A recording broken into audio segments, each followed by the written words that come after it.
Yeah. Do you take credit cards here?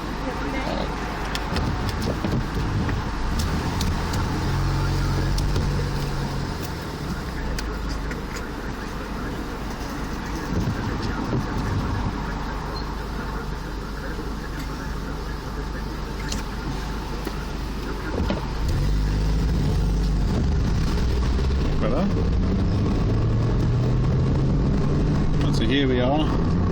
Close the window. Wrong one.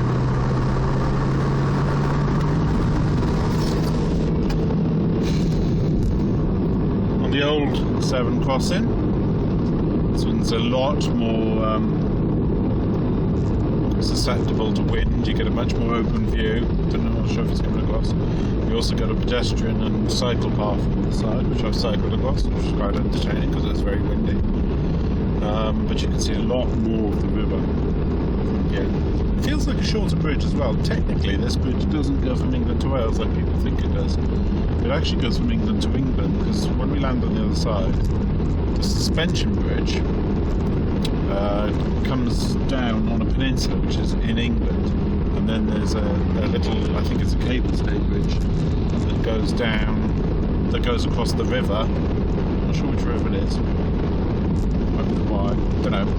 Goes across the little river and then takes you into Wales. The other interesting thing which you can see on this bridge here is it's not a normal suspension bridge. Normally the wires coming down from the suspended cable are vertical. On this one they make a V pattern. I'm not sure what the logic for that was. There must be an engineering reason for that. Or if it's purely a design issue. I don't know. But here we are. We're coming down now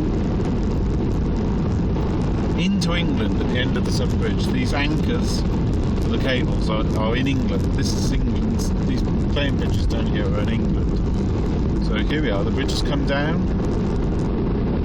in England.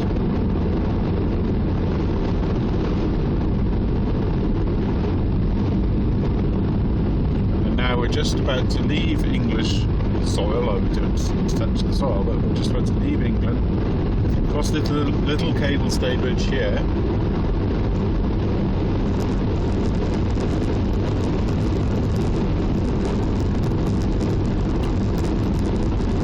And now coming into Wales now.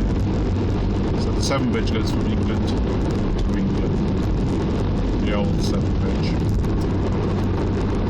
I said when I did the last video for the new second Severn crossing that I'd across the old one just once, so you can have a look at it. It's slightly colder outside now, it's only a few degrees outside now, whereas last time I came across, I think it was in the 30s, possibly maybe 25, 30s. So there you go, that's the old second crossing, the old Severn crossing that used to be the only one across. It seems a very quaint and tiny bridge now compared to the bigger, take more traffic second Severn crossing, which I can see to my left here, further downstream. And of course there's no tolls now, because I've already done the tolls, because the tolls were on the other side. Again, only one way. So that was it, that's the Severn crossing. Just a little snippet. It's quite often useful to come this way, particularly in busier times. Just look at the motorway. It's like it would have been in the 60s, it's just the angle slightly. So I imagine motorways in the 60s and 70s probably were the odd car coming by. I mean, look, my second side is completely empty, and I've seen, I think, since the bridge, and I'm about 2 miles past the bridge, probably less than 10 vehicles. So whilst it takes a little bit further, sometimes if it's busy, it's worth coming this way anyway, because half the time it's completely empty. I wonder if it will be too long before they actually deem the bridge no longer financially viable to keep going.